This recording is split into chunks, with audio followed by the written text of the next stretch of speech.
नमस्कार प्यारे दोस्तों, आप लोगों का स्वागत है हमारे यूट्यूब चैनल परीक्षा रिवीजन क्लासेस पर। प्यारे दोस्तों, हमारे चैनल पर परीक्षा का रिवीजन कराया जाता है और जो भी रिवीजन कराया जाता है प्रीवियस ईयर पेपर का रिवीजन कराया जाता है। जैसे रेलवे का प्रीवियस ईयर प्रश्न इस समय हम लोग रिवीजन कर रहे हैं। पर्यावरण एवं पारिस्थितिकी का पर्यावरण पारिस्थितिकी से रेलवे में 1 से 2 प्रश्न पूछ भी देता है, नहीं भी पूछता है। पूछ देगा तो 1 से 2 प्रश्न पूछ देगा तो 1 से 2 प्रश्न हम लोग को करना पड़ा है। इसके लिए इसका रिवीजन हम लोग करके जाएंगे। इसका 2 से 3 सीरीज है, जिसको आप लोग परीक्षा से पहले 1 से 2 बार जरूर देख लीजिएगा। प्यारे दोस्तों, अब प्लीज़ मेरे चैनल को सब्सक्राइब नहीं किए तो सब्सक्राइब कर लीजिएगा, बेल आइकन को दबा दीजिएगा और लाइक शेयर करना ना भूलिएगा। आवाज़ कम हो तो बढ़ा लीजिएगा और कोई भी कमी रह जाए, त्रुटि रह जाए तो उसको आप लोग कमेंट में ज़रूर बताइएगा। तो चलते हैं दोस्तों, हम लोग अपने पहले क्वेश्चन पर देखते हैं। क्योंकि परीक्षा रिवीजन क्लासेज है तो हम लोग रिवीजन करेंगे बस। हम लोग पहले क्वेश्चन पाए हैं और देख रहे हैं कि लिखा है भारत स्टेज उत्सर्जन मानक का अर्थ क्या है। भारत स्टेज उत्सर्जक मानक का अर्थ क्या है? इसका अर्थ है वाहन प्रदूषण। क्या है? वाहन प्रदूषण। भारत स्टेज उत्सर्जन मानक, स्टेज उत्सर्जक मानक का अर्थ है वाहन प्रदूषण। दूसरा लिखा हम लोगों ने, निम्नलिखित में से कौन भारत द्वारा किया गया एक स्वस्थानीय संरक्षण उपाय है? स्वस्थानीय संरक्षण उपाय क्या है? तो हम लोगों का है भारत के द्वारा वह शेर परियोजना, ये सही है। गेंडा परियोजना, हाथी परियोजना, मतलब सभी सही है। तो ऑप्शन नंबर बी सभी सही। Option number B. ऐसे प्रीवियस ईयर पेपर में आया है रेलवे के, आरआरबी जेई 2019 का या आरआरबी एनटीपीसी 2016 का पूछा हुआ प्रश्न। अगला प्रश्न है निम्नलिखित में से कौन सी जैव निम्नीकरण की सबसे अच्छी परिभाषा है? जैव निम्नीकरण की सबसे अच्छी परिभाषा कौन सी है? सबसे अच्छी परिभाषा है यह एंजाइमों की क्रिया द्वारा कार्बन हाइड्रोक्साइड तथा जल में बहुलकन करने में सक्षम होते हैं। नहीं।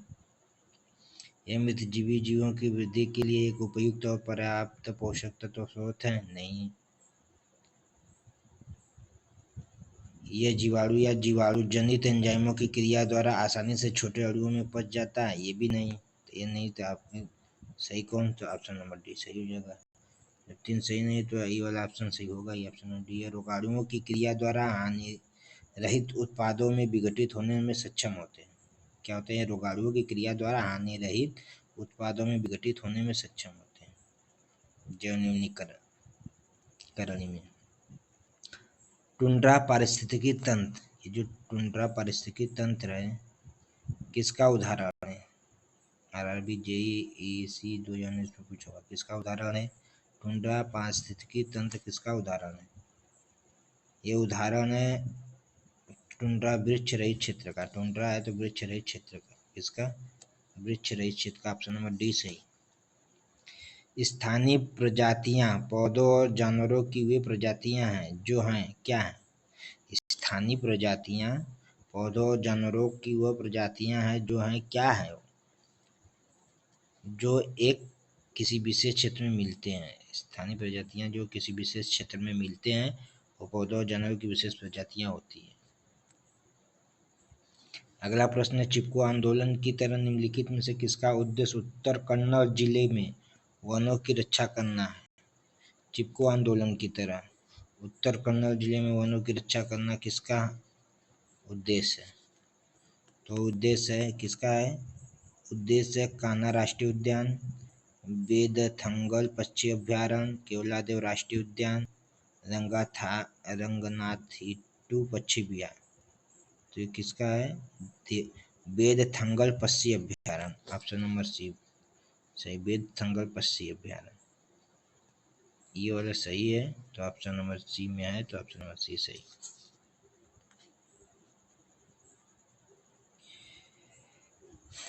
अगला प्रश्न है, हाल ही में खोजी गई पक्षी की एक प्रजाति हिमालयन फॉरेस्ट थ्रस में मिली है। कहाँ पर मिली है? हिमालयन फॉरेस्ट थ्रस, ये जो पक्षी है, नई प्रजाति है, कहाँ पर मिली है? तो ये मिली है पूर्वोत्तर भारत में। कहाँ? पूर्वोत्तर भारत में मिली है। बच्चे आप देहरादून या उत्तराखंड मारेंगे, लेकिन ये गलत है, ये पूर्वोत्तर भारत में मिली है खोजी गई पक्षी की प्रजाति हिमालयन फॉरेस्ट थ्रस। अगला प्रश्न है, निम्नलिखित में से कौन एक अजैविक घटक नहीं है? क्या अजैविक घटक नहीं है निम्नलिखित में से? निम्नलिखित में से क्या अजैविक घटक नहीं है? तो वो है जल, सूर्य प्रकाश। जल तो अजैविक घटक है। अजैविक हरा पौधा, हरा पौधा अजैविक घटक नहीं है। निम्नलिखित में से कौन सी जीव परजीवी पोषक युक्त दर्शाता है? निम्नलिखित में से कौन सा जीव परजीवी पोषक युक्ति दर्शाता है? वो कौन सा जीव है? तो है अमरबेल। अमरबेल आप लोगों को फल लग रहा है, लेकिन ये जीव है अमरबेल, जो परजीवी पोषक युक्ति दर्शाता है। अगला प्रश्न है, निम्नलिखित में से कौन सी एक ग्रीन हाउस गैस नहीं है? निम्नलिखित में से कौन सी एक ग्रीन हाउस गैस नहीं है? तो ग्रीन हाउस गैस कौन सी नहीं है? जलवाष्प ग्रीन हाउस गैस है। जलवाष्प green house gas hydrogen, hydrogen green house gas नहीं है, जलवाष्प ग्रीन हाउस गैस है। तो ओजोन तो green house gas, nitrous oxide, जलवाष्प, ये सब ग्रीन हाउस गैस है, लेकिन हाइड्रोजन ये ग्रीन हाउस गैस नहीं है। ऑप्शन नंबर सी सही, हाइड्रोजन। ताजमहल को संगमरमर का कैंसर से पीड़ित कहा जाता है। ताजमहल को संगमरमर का कैंसर से पीड़ित कहा जाता है। संगमरमर का कैंसर क्या है? ये जो संगमरमर का कैंसर है वो क्या है? यह अम्लवर्षा, ये अम्लवर्षा है जो संगमरमर को संक्षारित करती है। अम्लवर्षा जो संगमरमर को संक्षारित करती है, यही संगमरमर का क्या है? कैंसर। अगला प्रश्न है, निम्नलिखित में से कौन सा विश्व धरोहर स्थल नहीं है? निम्नलिखित में से कौन सा विश्व धरोहर स्थल नहीं है? कौन सा नहीं है? तो विश्व धरोहर स्थल इसमें से पेरियार राष्ट्रीय उद्यान नहीं है। पेरियार राष्ट्रीय उद्यान विश्व धरोहर स्थल नहीं, यही पेरियार राष्ट्रीय उद्यान। ऑप्शन नंबर डी, विश्व धरोहर स्थल काजीरंगा, विश्व धरोहर स्थल काजीरंगा। मानस वन्य जीव अभ्यारण्य भी, नंदा देवी राष्ट्रीय उद्यान भी विश्व धरोहर है, लेकिन ये नहीं है। तो ऑप्शन नंबर डी सही। ये गलत, ये भी गलत, ये भी गलत।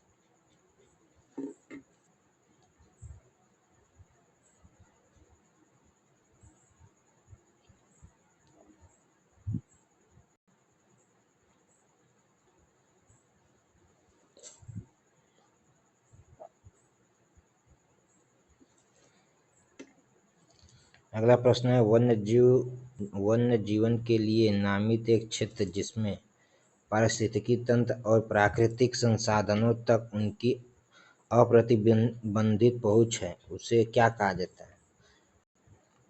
जो पारिस्थितिकी तंत्र एवं प्राकृतिक संसाधनों का अप्रतिबंधित पहुंच है, उसे क्या कहते हैं? उसे हम लोग क्या कहेंगे? उसे हम लोग कहेंगे कि राष्ट्रीय उद्यान है। क्या है? नहीं, उसे हम लोग क्या कहेंगे? संरक्षित क्षेत्र, राष्ट्रीय उद्यान, जीव मंडल, रिजर्व, वन्य जीव अभ्यारण्य। तो उसको हम लोग कहेंगे राष्ट्रीय उद्यान। राष्ट्रीय उद्यान जो पारिस्थितिकी तंत्र और प्राकृतिक संसाधनों तक उनकी प्रतिबंधित पहुंच है, उसे कहते हैं राष्ट्रीय उद्यान। अगला प्रश्न है, 1973 से भारत में बाघों की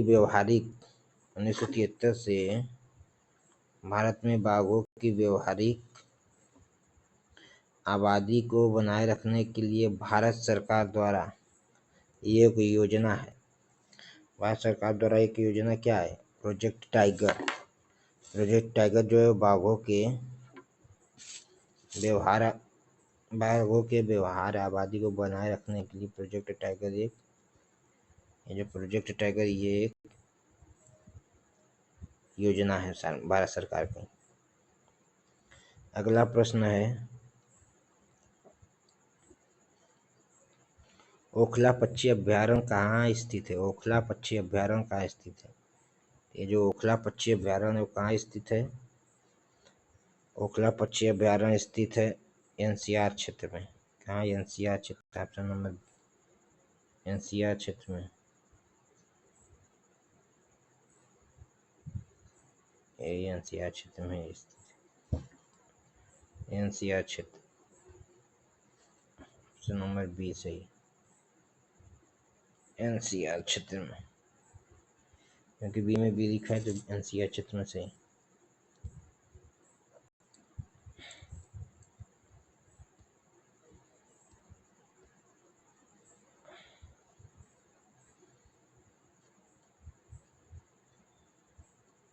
अगला प्रश्न क्या है? जैव अवधारण या जैव संचय का कारण क्या है? जैव आवर्धन या जैव संचय का कारण क्या है? तो जैव आवर्धन और जैव संचय का कारण क्या है? तो ओजोन तो नहीं है, लाइकेन नहीं है, प्रोटीन नहीं है, क्या है? तो आर्गेनोक्लोरीन है। आर्गेनोक्लोरीन किसमें? सी, ऑप्शन नंबर सी से। जैव आवर्धन का कारण आर्गेनोक्लोरीन नहीं है। अगला प्रश्न है हम लोगों का कि निम्नलिखित में से कौन सा विश्व विरासत स्थल नहीं है? विश्व विरासत स्थल क्या नहीं है? विश्व विरासत स्थल कौन सा निम्नलिखित में से नहीं है? विश्व विरासत स्थल कौन सा नहीं है?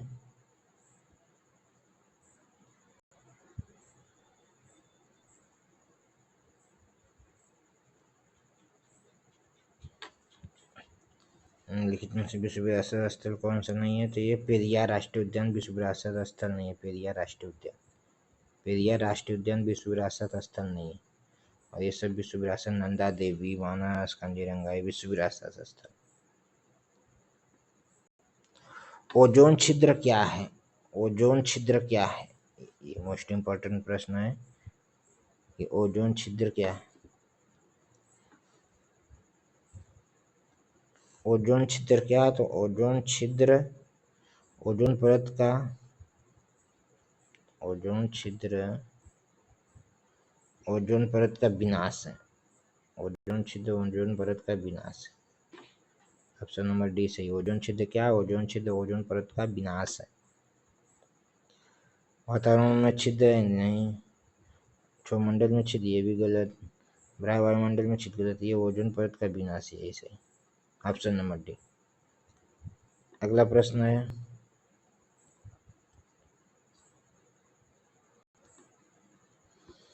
कि विश्व विरासत स्थलों के संबंध में निम्न भिन्न को खोजिए। विश्व विरासत स्थलों के संबंध में भिन्न को खोजना है, तो कौन सा इसमें से भिन्न है? ताजमहल, छत्रपति शिवाजी महाराज टर्मिनस, सूर्य मंदिर, ये सब विश्व विरासत स्थल है। ये राष्ट्रपति भवन विश्व विरासत स्थल नहीं, राष्ट्रपति भवन है। तो प्यारे दोस्तों, ये सब वीडियो आप लोग एक दो बार पढ़िए और इसको लिखिए कॉपी पर। पढ़ने के बाद लिखने से क्या होता है कि आपको दिमाग में एकदम भर जाता है, दिमाग पूरा एकदम अच्छा से कंट्रोल हो जाता है। तो इसको आप लोग पढ़िए, समझिए, और प्लीज़ मेरे चैनल को अगर पहली बार आए तो प्लीज़ लाइक शेयर ज़रूर कीजिए।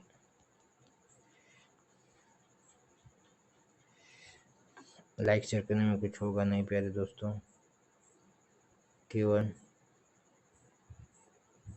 आपका समझ जा ही रहा है, तो आप लोग प्लीज़ लाइक कर दीजिए।